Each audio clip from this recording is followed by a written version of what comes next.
Bu omonat haqida men gapirmasam bo'lmaydi. Juda ham ko'p diniy idoraga kelyapti. Qarz olib bermaslik omonatiga xiyonat. Rostdan ham shunaqa ko'payib ketdi, idorada kelaveradi. Falonchida qarzing bor, bermayapti. Hozir endi qarang, janozalarda to'polon bo'lishib boshlayapti. Qarzini bersin, janoza o'qimaysan deb. Janoza o'qib qo'ygan domlarni bezovta qilish bo'lyapti kelib. Nima siz janozasini o'qidingiz? Aslida janozada o'qish kerak aslida. O'zi aslida bir narsani o'rni kelganda aytdi, farzand ado qilaman degani meni yonimdan ado qilaman degani emas, o'sha odamni qoldirgan mablag'idan ado qilish kerak. Uni gardanida yo'q, unda yo'q bo'lsa nima qiladi? Lekin farzandlar o'sha otasi uchun xizmat qilib beraman deyotgan bo'lsa, ming rahmat. Yoki akasi yoki anishi. Ammo lekin shunaqa ko'payib ketdi. Nima uchun qarz olib, keyin qarz bermaslik ko'payib ketdi? Men bir hadisni sizlarga aytib beray. O'zimiz xulosa qilamiz. Imom Buxoriyda keladi.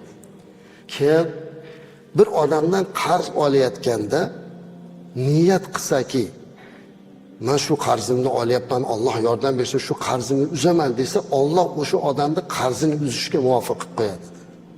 Qarzini uzishlikka qodir qilib qo'yadi. Kim birovdan qarz olayotganda men buni qarzini bermayman deyotgan bo'lsa, Alloh o'sha qarzini rostdan bera olmaydigan holatga tushirib qo'yadi. Olayotganda niyatini to'g'ri qilish kerak-da. Birovdan qarzini olib bermayman degan niyatda turgan bo'lsa, Alloh uni hayotini shunaqa qilib qo'yar ekanki, o'zi xohlasa ham bera olmaydigan tubanlikka tushirib qo'yar ekan. Shuning uchun eng birinchi niyat qilish kerak. Niyatda qarz olayotganda uzaman deyish kerak.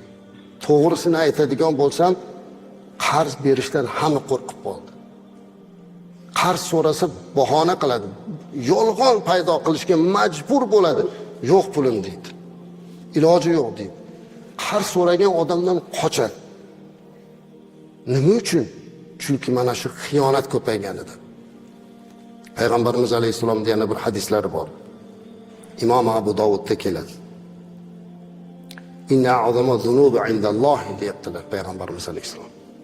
Allohning nazdida Alloh qaytargan eng katta kabira gunohlar, katta gunohlardan keyingi eng og'ir gunoh bir kishi zimmasidagi qarzini uzishga narsa qoldirmasdan vafot etishi va u Allohga shu holatda ro'para bo'lishi.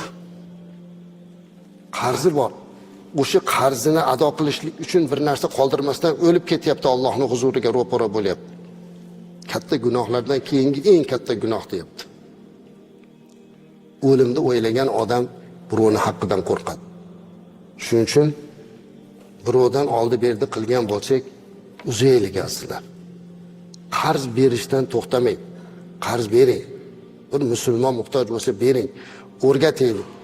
Lekin o'sha odamlarga aytaylik, tushuntiraylik.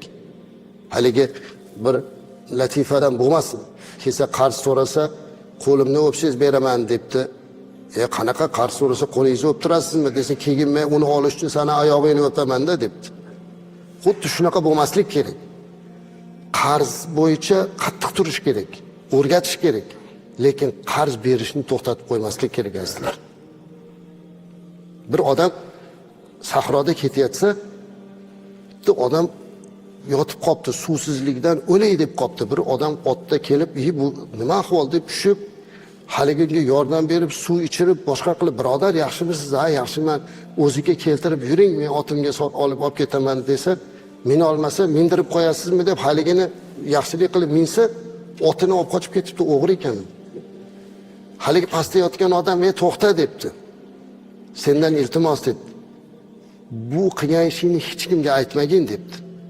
Shunda haligi kelib, "Ha, senga nima farqi bor o'lib ketadigan odamga? Aytamanmi, aytmayman desa, men-ku o'lib ketaman.